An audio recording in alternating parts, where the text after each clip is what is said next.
Welcome. We live in a world more connected than ever before, where meetings happen across time zones, friendships bloom through screens, and work is just a laptop and Wi-Fi away. It's never been easier to leave the office, to leave the city, to leave the life you thought you were supposed to live. Success used to have a formula. Go to school, get a degree, find a job, buy a house, commute to work, climb the ladder, retire, repeat. But something shifted, and a growing number of people are rewriting that formula. They're not waiting for vacations. They're not clocking into cubicles. They're not anchored to one place. Instead, they're logging in from beach cafes in Bali.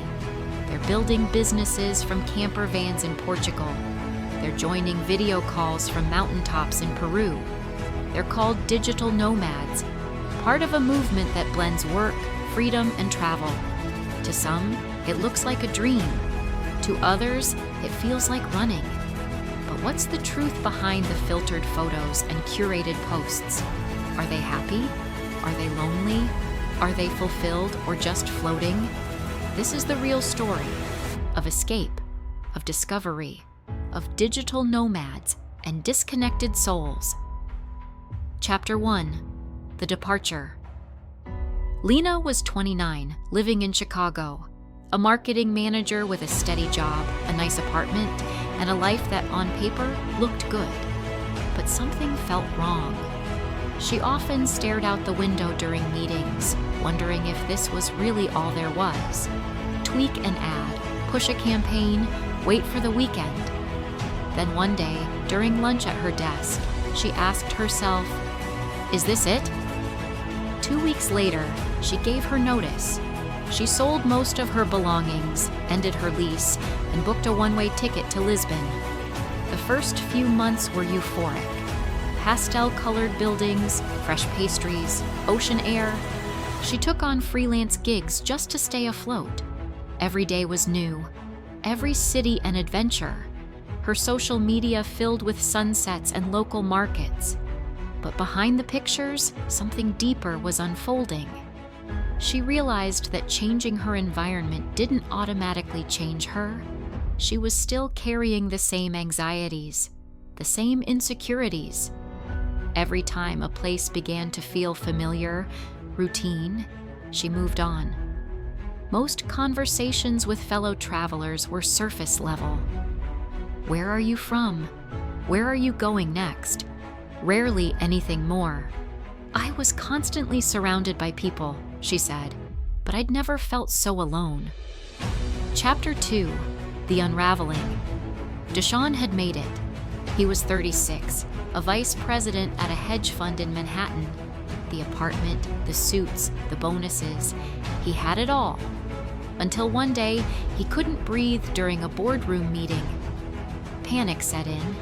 He walked out and never went back. A friend invited him to Mexico City to decompress. That 1-month escape turned into 4 years of full-time travel. He lived out of a single suitcase. He picked up freelance projects in web development. He captured street life through photography. He worked by day, explored by night. But slowly, the thrill wore off. The novelty faded.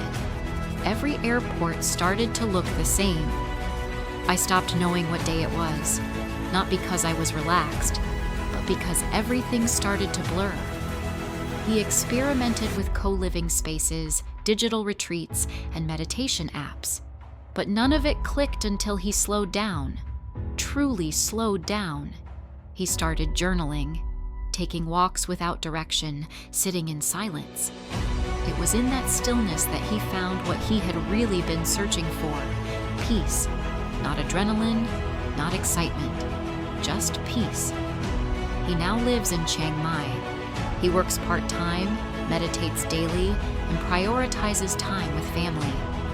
For the first time, he said, "I'm not chasing something. I'm just living." Chapter 3. Love, Loneliness, and Lost Wi-Fi.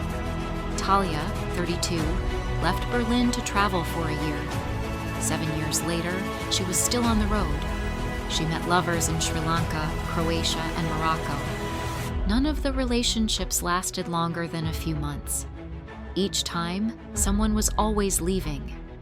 She described her life as a beautiful montage: sunsets, waterfalls, wine under the stars.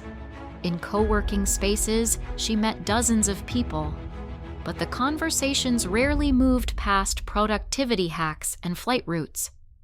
"I knew everyone's handle," she said, "but I didn't know their hearts." She grew tired of the constant introductions, the fleeting connections, the effort it took to explain herself over and over again. Everything changed when she was stuck in Thailand for 3 months due to a visa delay. For the first time, she wasn't in control, and something amazing happened. She stayed. She volunteered at a local animal shelter. She built friendships. She learned the language. She began to experience something she hadn't felt in years: belonging. When the borders reopened, she didn't move on. She chose to stay.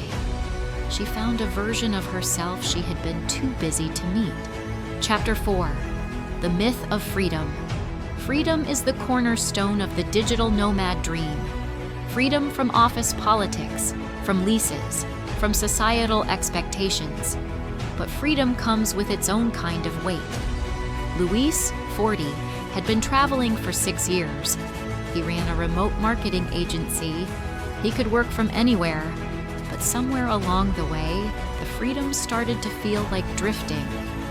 You become excellent at arriving, but terrible at staying. He could order dinner in 8 languages, but he hadn't hugged his parents in 5 years. Every day brought a new backdrop, but no real roots. Every friend was temporary, every goodbye expected. He began to miss the ordinary, the boring, the reliable. In chasing freedom, he had become a stranger to intimacy. It wasn't until he returned to Buenos Aires for a family emergency that something clicked. Sitting at the same dinner table he grew up around, he realized stability isn't the opposite of freedom. It's a different kind of freedom, one that makes room for others. Not every journey ends in fulfillment, but all of them, in their own way, are searching for something real, not in a place, but in themselves. Because sometimes the most important journey isn't around the world, it's inward. This is the story of digital nomads and the disconnected souls finding their way back.